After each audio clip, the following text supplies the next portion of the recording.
Bonjour à toutes et à tous. C'est un très grand plaisir d'être aujourd'hui ici à la BPI, bien entouré par les équipes, mais aussi par Nicolas Dufourcq, dont je tiens d'abord et avant tout je tiens vraiment par commencer en saluant d'abord la réactivité de Nicolas Dufourcq, qui est bien connu, mais que j'ai eu l'occasion d'éprouver, et aussi son efficacité, ainsi que celle des équipes de BPI. Pour tout vous dire, c'est lors de mon dernier rendez-vous avec lui que je l'ai très sincèrement félicité pour la qualité de l'organisation du jour E, qui était consacré au verdissement de l'économie, et que j'ai lancé à cette occasion l'idée d'un jour I, en espérant la même qualité, et je sais que je ne serai pas déçu, un jour I consacré à l'impact. Et pour continuer dans la sincérité, c'était une idée que je lui ai confiée le matin, et le soir même, Nicolas Dufourcq me rappelait et me disait « Ok, pour un événement impact, voici quelques semaines plus tard, nous sommes présents ici à la BPI, rassemblés, pour parler d'impact, et je tiens vraiment à le remercier, au-delà de sa réactivité, pour son engagement aujourd'hui en faveur de l'impact. Il y a bien sûr de nombreux parallèles qu'on peut faire entre ce jour I et ce jour E, déjà très bien organisé par vos soins. L'impact, c'est bien entendu de l'environnement, mais c'est aussi du social et de la bonne gouvernance. Ce qui différencie l'impact, c'est finalement une méthode, et plus qu'une méthode, je dirais un résultat, et je dirais même un résultat mesurable. Sur la méthode, j'ai lancé en mars dernier une coalition de places auprès de Finance for Tomorrow, au cœur de Paris Europlace, afin que les acteurs financiers, justement, puissent s'entendre sur une façon de définir l'impact et une manière de le mesurer dans les investissements réalisés. Il ne vous a pas échappé qu'on entendait beaucoup parler d'impact. Encore faut-il que nous y mettions la même définition, la même réalité, pour que l'impact soit effectif et que nous ne vivions pas, comme nous avons vécu dans d'autres écosystèmes, l'impact washing. Il me semble vraiment très important que la France puisse favoriser une approche unifiée de l'impact, ambitieuse, afin que cette approche puisse nourrir les débats qui ont lieu en ce moment même à l'échelle internationale sur le sujet de l'ESG, environnemental, social, gouvernance, est un sujet qui d'ailleurs a été abordé lors du dernier G7 Finance et qui a été mentionné très clairement dans les conclusions du G7 Finance. C'est une des démonstrations du fait que dans le monde entier, on réfléchit et on travaille sur la consolidation et surtout la définition de ce qu'est l'impact. Il ne suffit pas d'en parler pour qu'il soit tangible, encore faut-il le définir. C'est aussi l'esprit de la plateforme impact.gouv.fr que j'ai lancée il y a bientôt 15 jours, cette fois à destination des entreprises. Sur cette plateforme, qui est un projet à cette heure unique en Europe, et que d'autres pays européens regardent avec attention, c'est intéressant de le rappeler, sûrement pour le dupliquer. Sur cette plateforme, toutes les entreprises, absolument toutes, peu importe leur taille ou leur secteur, peuvent venir, je dirais, se tester sur l'impact en répondant à une batterie de 47 indicateurs génériques, c'est-à-dire qu'ils ont vocation à concerner tous les types d'entreprises, qui permettent, par exemple, parmi ces indicateurs, de renseigner leur bilan de gaz à effet de serre, leur ratio d'équité sur les salaires au plan social, ou encore la mixité, la parité au sein des équipes dirigeantes sur les indicateurs de bonne gouvernance. Quand je dis toutes les entreprises, et je sais qu'à la BPI vous y apportez beaucoup de soins et que vous avez un périmètre très large en matière de typologie d'entreprise, eh bien j'ai la même définition, je dirais, que la BPI. Toutes les entreprises, ça veut dire que cette plateforme s'adresse aussi bien à de petites TPE qu'à de grands groupes cotés. Il y a, par exemple, la plus petite des entreprises à cette heure présente sur la plateforme, compte 4 salariés. La plus grande est tout simplement la première capitalisation du CAC 40. Nous avions 100 entreprises présentes, au moment du lancement, il y a une quinzaine de jours, et au moment où je vous parle, nous en avons à peu près plus de 300. Bien sûr, et je n'ai aucun doute là-dessus, je connais la critique qu'on peut formuler à l'endroit de ces 47 indicateurs. 47 indicateurs, c'est beaucoup. 47 indicateurs, c'est trop peu. Certaines données sont parfois inconnues de l'entreprise elle-même. D'autres peuvent être stratégiquement sensibles. Eh bien, j'ai envie de vous dire, c'est tout l'enjeu de cette plateforme. Vous ignorez totalement votre impact carbone. Calculez-le, car on ne peut améliorer que ce qu'on peut mesurer. C'est l'objet de la plateforme qui dispose d'outils et qui va en agréger de plus en plus. D'un autre côté, vous pouvez aussi avoir peur de dire, par exemple, que vous avez une mixité imparfaite dans vos organes de direction. Assumez-le, c'est au cœur de l'impact. Ce qui compte, c'est le mouvement, la dynamique, et non pas la photo à l'instant T. À partir du moment où vous avez l'intention de vous améliorer, vous aurez un impact positif. Et donc, si à cette heure, votre mixité est imparfaite, il faut l'assumer. Il n'y a pas de mal à être imparfait ou mauvais. Ce qui me semble mauvais, c'est de vouloir le rester.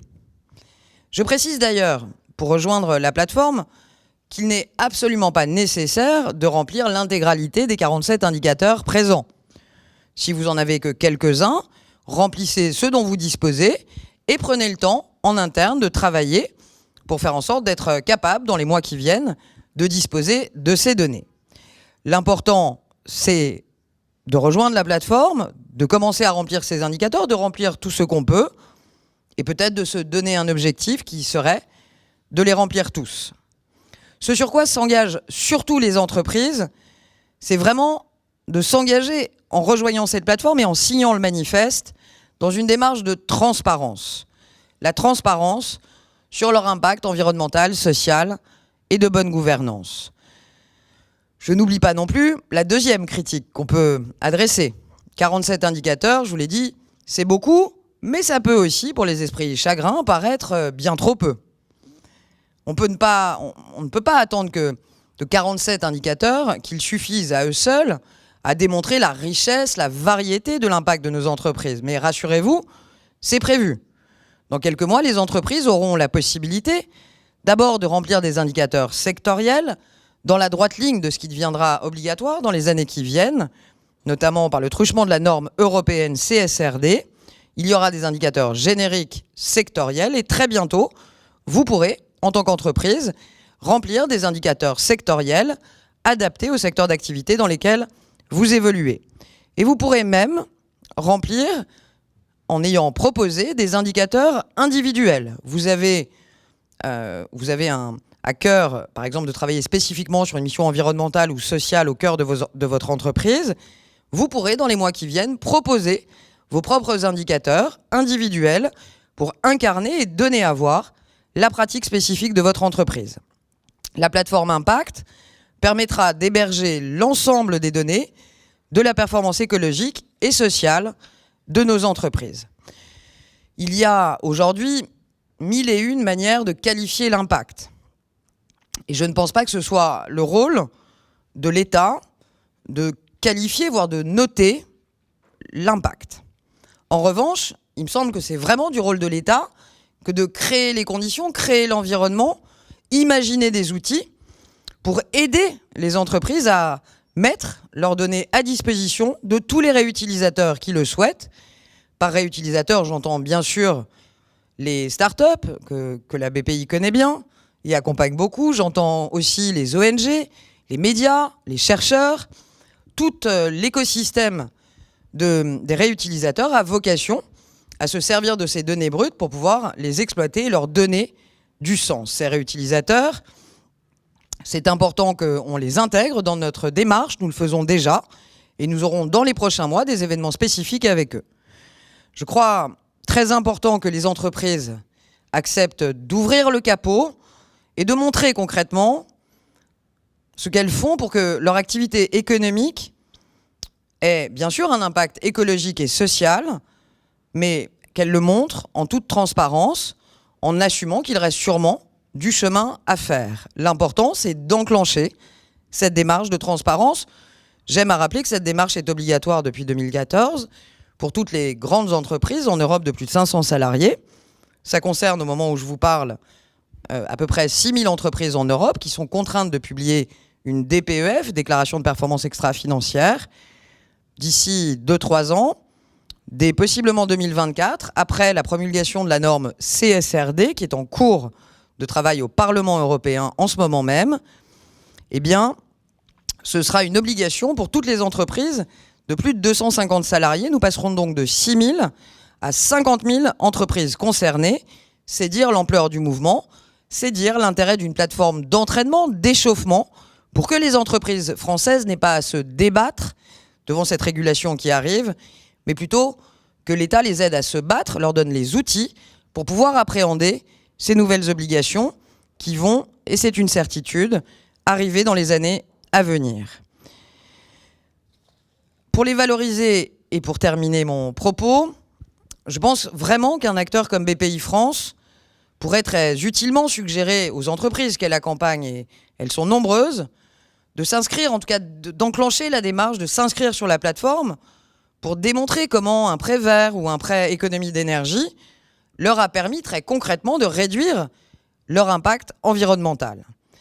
Ça fait partie des multiples potentialités de la plateforme Impact qui peut nous permettre à terme d'être un puissant outil de pilotage et de suivi des politiques publiques en faveur des entreprises. Dans l'immédiat, cette plateforme va surtout être un terrain grandeur nature d'expérimentation, d'entraînement pour la mesure de l'ESG, nous permettant de nourrir nos réflexions à l'échelle française et européenne, pas seulement sur là où les entreprises sont bonnes ou mauvaises, mais pour commencer sur ce que les entreprises mesurent déjà ou ne mesurent pas du tout. Je vous l'ai dit, il y a un large champ des possibles avec cette plateforme qui est par nature évolutive. Nous sommes ici à la V1 et nous aurons des évolutions dès le mois prochain, mais aussi à la rentrée.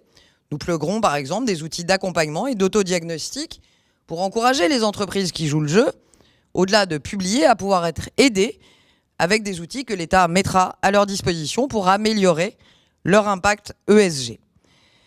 Mais c'est possible, en conclusion, ils dépendent d'une chose, d'une simple chose, accueillir le plus grand nombre d'entreprises. Et c'est en cela que c'est un moment important pour le secrétariat d'État chargé de l'économie sociale, solidaire et responsable de pouvoir, ici à la BPI, et merci Nicolas Dufourcq, pouvoir dire aux entreprises que peu importe l'endroit où elles sont aujourd'hui, ce qui compte, c'est d'enclencher la démarche et de démarrer sur ce chemin de la transparence ESG. On a aujourd'hui 300 entreprises sur la plateforme. Il y a 2800 entreprises en France. Il nous reste donc, et ça n'est pas rien, quelques 2 799 700 entreprises à aller chercher. Et pour ça, sans la BPI, ça me semble compromis. Donc merci pour l'engagement de la BPI en cette journée Impact. À nous de jouer. Soyons nombreux à rejoindre ce mouvement qui, de toute façon, est inscrit dans le sens de l'histoire et deviendra, je le rappelle, obligatoire dans les années qui viennent. Raison de plus pour l'anticiper ensemble, plutôt que de le subir chacun dans son coin. Je compte sur vous et surtout, je vous remercie.